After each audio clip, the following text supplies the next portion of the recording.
What happened when an undercover CEO discovered corruption within his own company? And welcome back, brilliant viewers. Today's story is one of deception, injustice, and redemption. When CEO Nathan Sterling disguises himself as a technician at Titan Mechanical Services, he expects to find minor inefficiencies. But what he uncovers is far worse. Employees are overworked, underpaid, and mistreated, while someone at the top is pocketing the profits. But Nathan isn't the type to sit back and watch. Stay with us as we reveal his daring undercover mission, the shocking betrayals he exposes, and the bold moves he makes to reclaim his company's integrity. You won't want to miss this. Nathan Steele had spent 15 years turning Titan Mechanical Services into one of the most respected HVAC repair companies in the region. When he first took over, it had been a struggling business, bogged down by poor leadership and outdated service methods. But with a commitment to quality, integrity, and fair treatment of employees, Nathan had built it into a name people could trust. Customers knew they would get honest work at a fair price, and technicians felt valued in their roles. Titan was more than just a business, it was a community where workers took pride in their craftsmanship. But lately, something was wrong. Nathan had been reviewing reports for months, and the numbers didn't add up. On paper, the company was stable, profits were steady, and service logs looked normal. Yet, customer complaints had skyrocketed, citing overcharges, rushed service, and poor communication. Employee turnover was at an all-time high, with experienced technicians quitting unexpectedly. The once stable reputation of Titan Mechanical was crumbling, and Nathan couldn't understand why.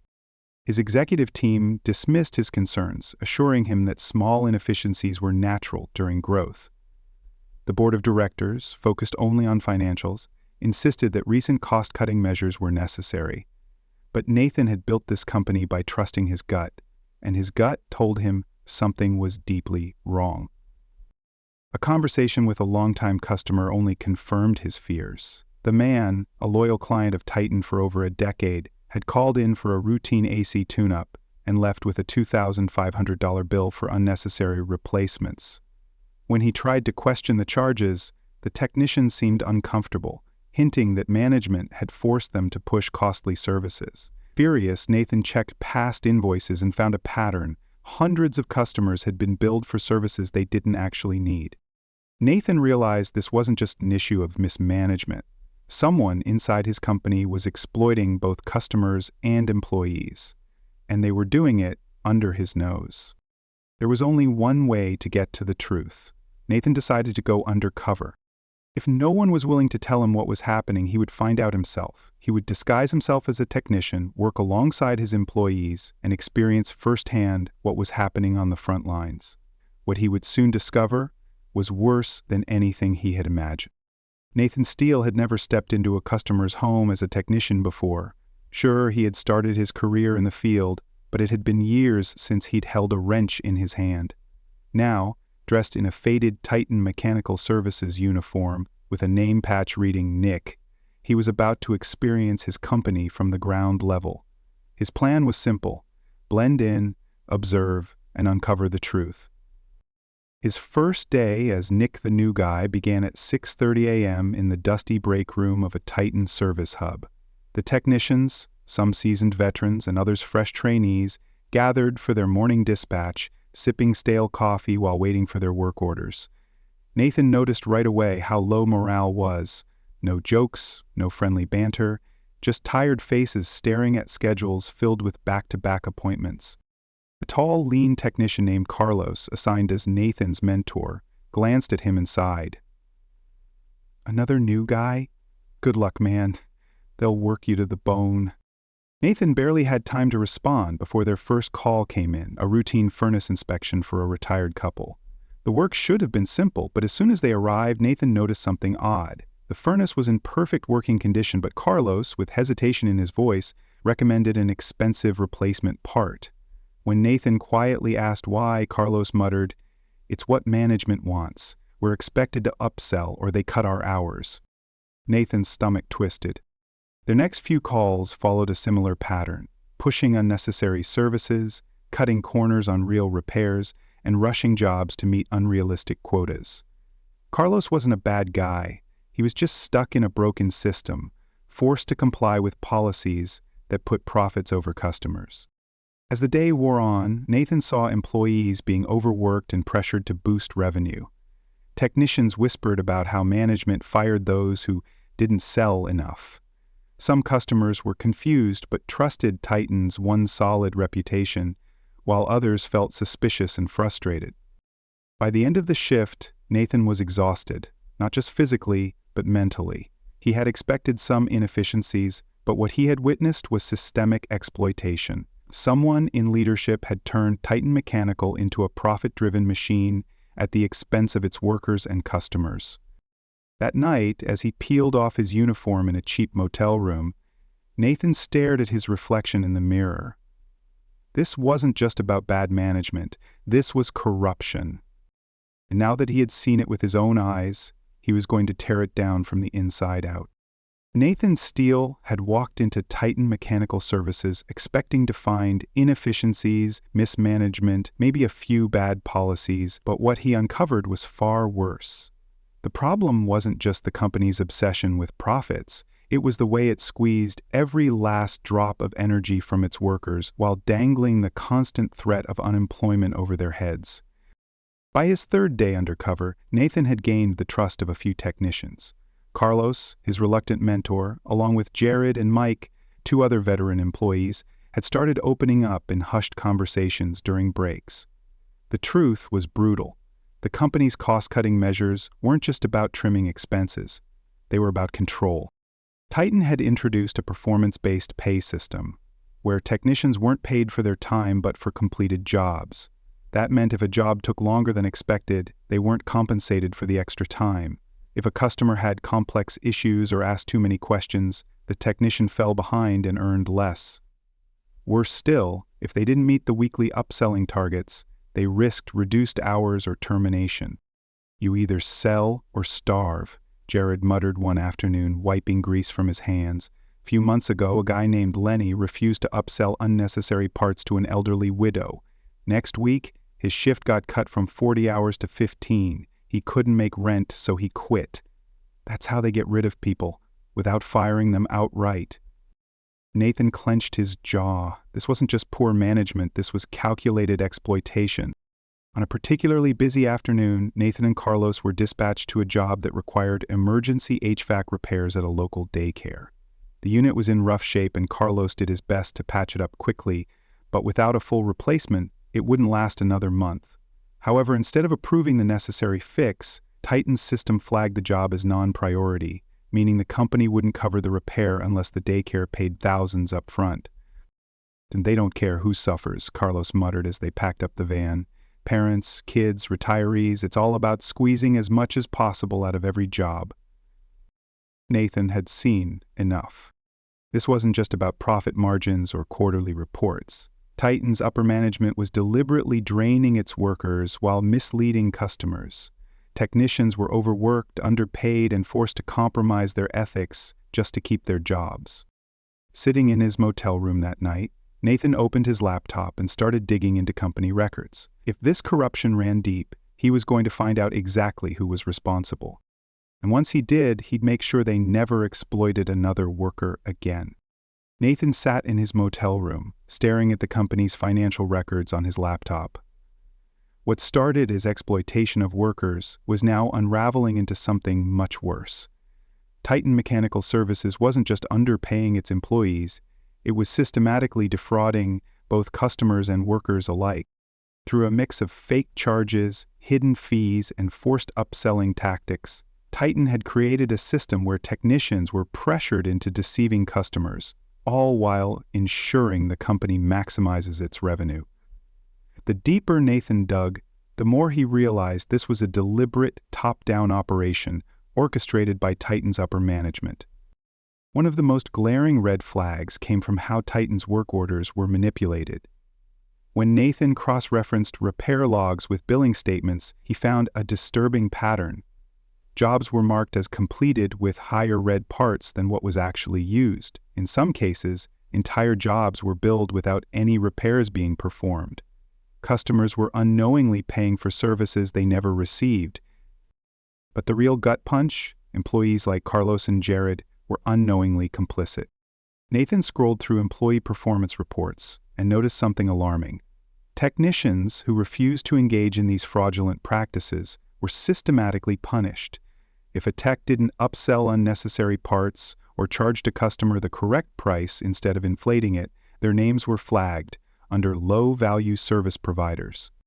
Once flagged, their weekly shifts were cut, their bonuses revoked, and in some cases they were fired under the excuse of performance issues. Nathan clenched his fists. Titan had designed an airtight system where only the most compliant workers, those willing to lie and deceive, were rewarded, while anyone with integrity was pushed out. Even worse, he discovered a network of ghost employees on Titan's payroll. These workers didn't actually exist, but their wages, sometimes thousands of dollars a week, were being funneled into a private account linked to Titan's CFO, Arthur Langley. The realization made Nathan's stomach turn. This wasn't just corporate greed, it was full-scale financial fraud. Titan wasn't just abusing its employees and customers, it was laundering money, fabricating payroll records, and using its workers as scapegoats if anyone ever questioned the numbers. Nathan closed his laptop, his mind racing. This was bigger than he thought. Far bigger. He had entered Titan Mechanical Services expecting to see inefficiencies. Instead, he had uncovered a corrupt empire built on deceit, manipulation, and corporate fraud. And now he had all the evidence he needed to bring the entire house of cards crashing down. Nathan knew that exposing Titan Mechanical Services wasn't going to be easy. The company had spent years perfecting its fraudulent system, covering its tracks at every level. If he wanted to take down Arthur Langley and the corrupt executives running the scam, he needed proof that couldn't be ignored, denied, or buried. His plan was simple, but dangerous. He would bait the upper management into implicating themselves by playing the role of a loyal, obedient technician. Over the next few days, Nathan deliberately engaged with his supervisors and hinted that he was willing to play the game. He pretended to struggle with making upsells, allowing the managers to step in and push their usual tactics.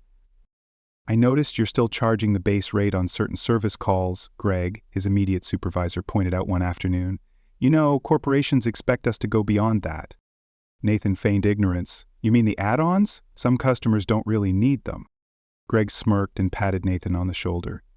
"Doesn't matter. They don't know what they need. We tell them. You want full hours next week, right?"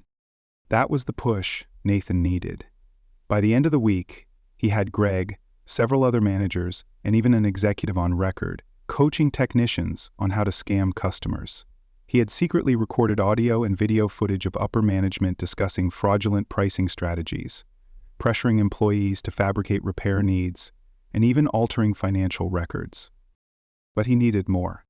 Using his executive access, which he had never fully relinquished, Nathan set up a fake repair request under a fabricated business name. The request involved a high-value service that Titan would normally inflate with unnecessary charges.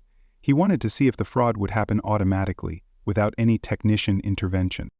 Sure enough, within an hour, he saw it happen in real time. Titan's automated billing system had padded the invoice with over $3,000 in fake charges services that were never performed. Nathan traced the transaction, watching as the extra funds were siphoned into a shell account tied directly to CFO Arthur Langley. That was it, the smoking gun. Nathan sat back in his truck, heart pounding. He had everything he needed: fraudulent work orders, manipulated payroll records, and clear evidence of financial crimes linked to Titan's top executives. But the hardest part was still ahead. Now he had to take this information to the board and force the company to face the truth. Nathan knew that exposing Titan Mechanical Services wasn't just about confronting the board. It had to be public, undeniable, and impossible to ignore. He had spent weeks gathering evidence, but now it was time for the final blow. The opportunity presented itself during Titan's annual shareholder meeting, where executives would be discussing the company's success and future plans. Nathan, still in his disguise as a technician, sat quietly in the back of the conference hall, his identity still a secret to most of the room. At the front, CEO Arthur Langley stood confidently, boasting about Titan's outstanding growth and commitment to customer satisfaction. Nathan clenched his fists. He had seen firsthand how that growth was built on lies, on stolen wages, and on defrauded customers. When the floor opened for questions, Nathan stood up. "I have a question about billing practices," he said, his voice calm but firm. "Can you explain why technicians are pressured to charge customers for services they don't need?" A murmur spread through the room. Langley's confident expression froze for a moment before he laughed it off. "That's a misunderstanding," Langley said smoothly. "Our technicians follow strict ethical guidelines." Nathan cut him off. "That's a lie." Silence fell over the room. Nathan reached into his pocket and pulled out a small USB drive. "I've been working undercover for the past month. This drive contains recordings of managers instructing employees to manipulate invoices. I also have transaction logs proving that Titan's automated system is fabricating charges before a technician even arrives on site." Gasps filled the room. Langley's face went pale. Nathan wasn't done. He turned toward the board members seated at the long conference table. "And let's talk about payroll fraud. I have records showing how Titan has been docking wages, underpaying workers, and falsifying timesheets. Some of the hardest working employees in this company have lost thousands, while executives collect bonuses off their backs." A few members of the board exchanged nervous glances. The room erupted into chaos. Shareholders demanded answers, reporters in attendance scrambled to take notes, employees whispered among themselves, realization dawning in their eyes. The security guards began moving toward Nathan, but he calmly held up his phone. "This is being streamed live. If anyone lays a hand on me, the whole world will see exactly how Titan responds to the truth." Langley's composure shattered. Nathan had exposed the entire operation, publicly, permanently, and with evidence no one could ignore. Now, it was time for Titan to face justice. Nathan's explosive reveal at the shareholder meeting had sent shockwaves through Titan Mechanical Services. Within hours, media outlets were covering the scandal, employees were rallying together, and customers were demanding refunds for fraudulent charges. But there was one final confrontation left, the boardroom battle that would decide Titan's future. Nathan entered the glass-walled conference room of Titan's headquarters, no longer in disguise. Across from him, the board of directors sat, their expressions a mix of frustration, disbelief, and quiet fear. CEO Arthur Langley, whose usual confidence was now replaced by visible anger, sat at the head of the table. Nathan placed a thick folder of documents on the table and slid it toward the board. "This is everything," he said, his voice steady. "Evidence of fraudulent billing, payroll theft, and management's intimidation tactics against employees." One of the board members, Eleanor Grant, a senior executive with years in corporate law, frowned as she flipped through the pages. This is extensive," she murmured, looking at Langley. "Arthur, did you know about this?" Langley scoffed but didn't answer. Nathan leaned forward. "Not only did he know, he orchestrated it. I have emails, call recordings, and internal memos with his direct approval on all of it." Another board member, Thomas Vance, cleared his throat. "Nathan, you've made serious accusations, but do you have absolute proof that this was company policy, not just a few bad managers?" Nathan smiled. He reached into his pocket, pulled out his phone, and pressed play. Langley's own voice filled the room. "I don't care how they do it, inflate the invoices, cut their hours, squeeze the technicians until they quit if they have to. We're here to make money, not hand out paychecks." The boardroom fell into stunned silence. Langley shot up from his chair. "It's taken out of context." "No, Arthur," Eleanor interrupted, her voice ice cold. "It's exactly what it sounds like." Nathan turned to the board. "You have two choices. Clean house, starting with Langley, or watch this company collapse under lawsuits and federal investigations." Bowling's face twisted in panic. "You can't do this." "We just did," Eleanor replied. With a vote that took less than 2 minutes, Arthur Langley was officially removed as CEO. Nathan exhaled as security entered the room to escort the disgraced executive out. The battle was over. Titan was finally free from corruption. But the real work, rebuilding trust and protecting the workers who kept the company alive, was just beginning. With Arthur Langley gone and the board forced to acknowledge the corruption that had seeped into Titan Mechanical Services, a new era had begun. But exposing the fraud was just the first step. Rebuilding the company and regaining the trust of both employees and customers would take real, meaningful change. Nathan wasted no time. Every fraudulent contract was reviewed, every mismanaged account was audited, and within weeks, Titan refunded millions to customers who had been overcharged. But the most crucial step was ensuring justice for the workers who had suffered under the company's corrupt leadership. The first major reform? Wage restoration. Every technician who had been cheated out of overtime pay or unfairly penalized saw their wages corrected, along with retroactive compensation. Those who had been unfairly fired or forced out were invited back with better contracts and guarantees of fair treatment. Next, Nathan implemented whistleblower protections, making sure that employees could report unethical behavior without fear of retaliation.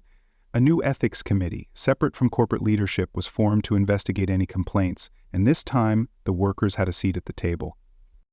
For the management level, sweeping changes were made. Any supervisor who had been involved in the fraudulent billing, wage theft, or intimidation tactics was immediately terminated. The remaining managers underwent rigorous retraining, reinforcing accountability, transparency, and ethical leadership. To ensure long-term change, Nathan partnered with independent auditors and labor rights organizations to oversee the company's operations. Titan's reputation had suffered, but by proving its commitment to reform, it slowly began earning back the trust of customers and employees alike. As months passed, the effects of the overhaul became clear. Employee morale improved, turnover rates dropped, and customer satisfaction soared. Technicians who had once dreaded going to work now felt valued and respected. Nathan stood outside one of Titan's warehouses, watching a group of workers gather for a morning briefing. They weren't rushing through the motions out of fear, they were engaged, confident, and hopeful. One of the senior technicians, Mark, approached him. "You really turned this place around," he said with a nod. Nathan smiled. "No, you all did. I just made sure the right people were listening." Titan Mechanical Services was no longer a company built on exploitation. It was now a company built on its people, and this time, it would stay that way. 6 months after the downfall of Arthur Langley and the corrupt management team, Titan Mechanical Services had transformed into a company Nathan could be proud of once again. The days of fear-driven leadership, underpaid workers, and fraudulent business practices were gone. In their place was a company built on integrity, respect, and a renewed commitment to excellence. For the first time in years, Titan's workforce was thriving. Employee turnover had plummeted, and productivity had skyrocketed, not because of fear or unrealistic demands, but because workers now felt valued and heard.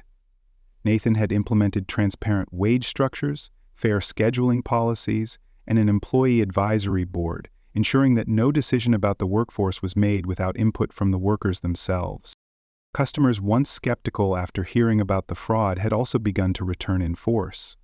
With full transparency, Titan had reached out to every client affected by the previous leadership's unethical billing practices. Not only were they refunded, but they were also given a guarantee of fair pricing moving forward.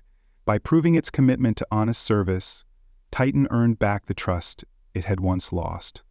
But the most significant change was in the culture of the company. Instead of a rigid top-down structure where employees feared management, Titan had become a workplace where collaboration and innovation thrived. Team meetings weren't just about productivity, they were about solutions, ideas, and making Titan better for everyone. Nathan walked through one of the company's largest facilities, nodding as he saw employees laughing and working without the tension that once suffocated them.